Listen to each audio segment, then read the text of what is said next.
So mga kababayan, ito na nga yung ating pag-uusapan ngayon.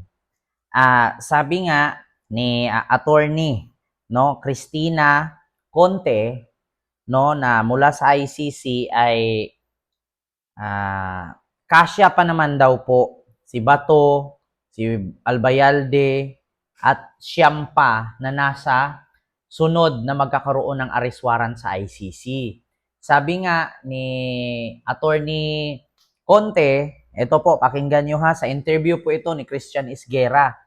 Ito, pakinggan ninyo, mabuti. Bato, kasya ka pa doon. Malaki po ang pasilidad ng ICC Detention Center. Pero NCRPO, di ba? Kaya ako, yan yung tatlong pinangalanan na ng ICC prosecutor noon pa.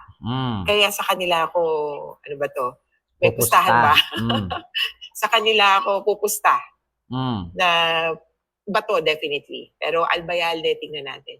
Mas, sabi ko nga, baka naman ako yung conservative na pwede naman talagang siyam ang hulihin. Anyway, may space pa sa ICC kasi 22 yung selda, 6 pa lang yung nakatira. So, kasya pa. So, ako... Diba? 22 yung room sa ICC. So, 6 pa lang yung nandoon, 5, nadagdagan ni Digong isa, so 6 na. So, marami pang bakante. 22 yung rooms, minus mo sa 6. So medyo marami-rami, kasya pa kayo siyam doon. Sabi ni Atty. Conte, Christina Conte, kasya pa. Huwag kayong mag-alala, maluwag. Ito. Nagre-reconsider din ako. Sige, so, kung gusto nilang hulihin yung siyam. So may dahilan para kabahan si Bato. At di ba, parang sa balita ngayon, nasa isang siya, undisclosed location ba? So may dahilan para kabahan si Bato kung ikaw si Bato. Ay talaga, noon ko pa yan sinasabi na si Bato de la Rosa ay walang pupuntahan niya kundi yung ICC. Akala ko nga una siyang huhulihin or unang mahuhuli kasi sitting duck siya as a sitting senator. Di ba? Although sinasabi ni Cheese Escudero na proprotektahan niya, well, I understand that. Pero ewan ko kung hanggang gaano katagal makakapag-stay siya sa Senate. And ngayon, apparently, umalis na siya doon. So, sabi nga ni Attorney Christina Conte na dapat daw, ang pagkakaalam niya at ang nasa isip niya ay una daw dapat na arestuhin si Bato. Kasi siya daw yung nasa posisyon ngayon, sitting senator. Ngunit, nauna lang daw inaresto itong si Digong kasi nga magulo maraming supporter yun nga lang, sa sobrang daming supporter, mga bubo naman.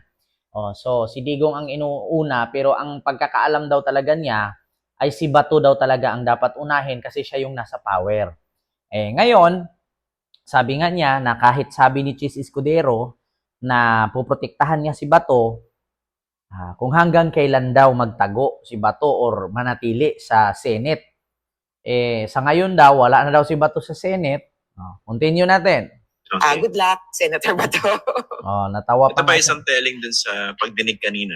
I think this has to be highlighted. Yung pag-acknowledge ni Justice Secretary Boying Remulla na yung justice system natin, at least at that time, failed the victims and the relatives.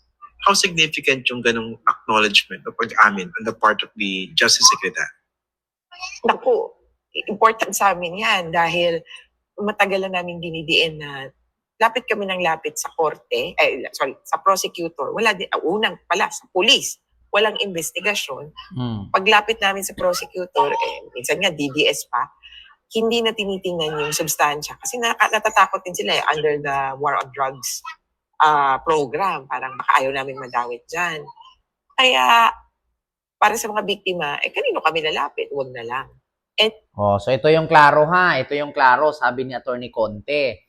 Sa mga nagtatanong at nagsasabi dyan, meron naman daw batas ang Pilipinas. Meron naman daw tayong sinasabing sovereignty, soberanya. Bakit kailangan pa sa ICC tayo mag-file ng kaso laban sa mga biktima, no, at laban kay Digong sa war on drugs at sa AGK? Ito nga, sabi ni Attorney Conte, lumapit sila sa pulis kasi nga nabiktima yung pamilya nung adik na di umano, hindi naman daw sila pinapakinggan. Lumapit sila sa Korte Suprema, Lalo na pag yung abogadong nilapitan nila DDS at ayaw manghimasok kasi patungkol sa war on drugs, mahirap yan, mabigat na issue yan, mahirap natin ipaglaban yan kasi mahirap kalabanin si Digong kasi may impluwensya, presidente, maraming kapit, kaya hindi sila pakinggan. So saan nga sila magsumbong? Saan sila magreklamo? Pumunta sila ng ICC ngayon. Kaya nga sabi ko sa inyo mga kababayan ang batas dito sa Pilipinas, kapag mayaman ka, absuelto ka. Kapag mahirap ka, ma-powerful or ma-influensya ang kalaban mo, wala kang kalaban-laban. Kaya, dinala nila ngayon sa ICC.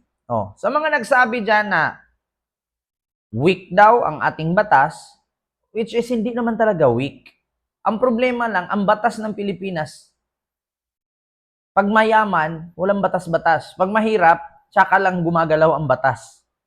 Sa mga nagtanong si Attorney Cristina Conti na yan mismo nagsabi. Na nagsumbong sila sa pulis, walang investigasyon. Nagsumbong sila sa Korte Suprema, wala ring nangyari. Kaya dinala nila sa ICC. And if you remember, it was the Department of Justice that said that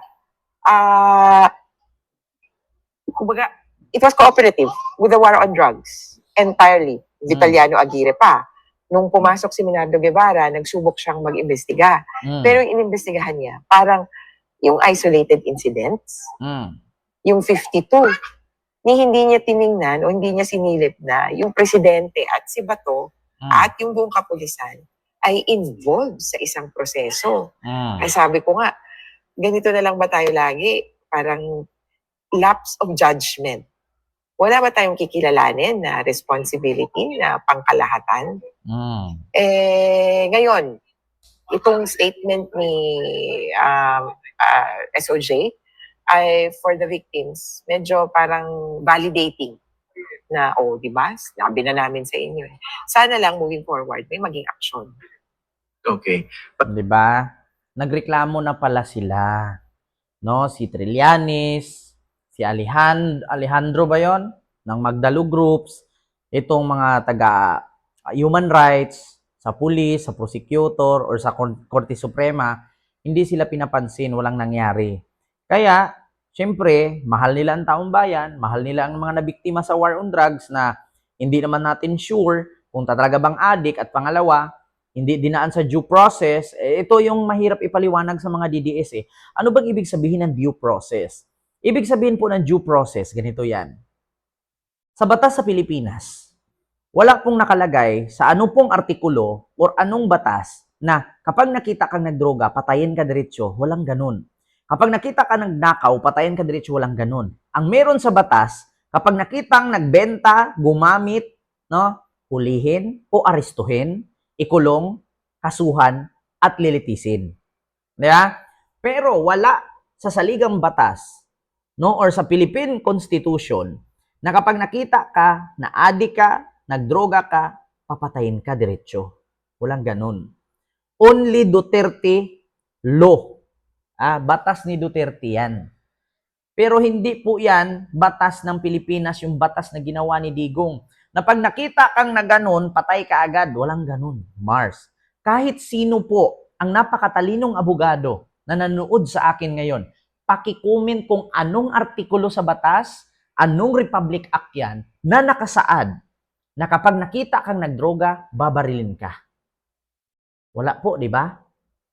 Sino po ang pinakamatalinong abogadong nanood sa akin ngayon? Paki-comment kung meron ba sa saligang batas na kapag nakita kang nagdroga, shoot to kill ka. Wala po siguro, di ba? Wala.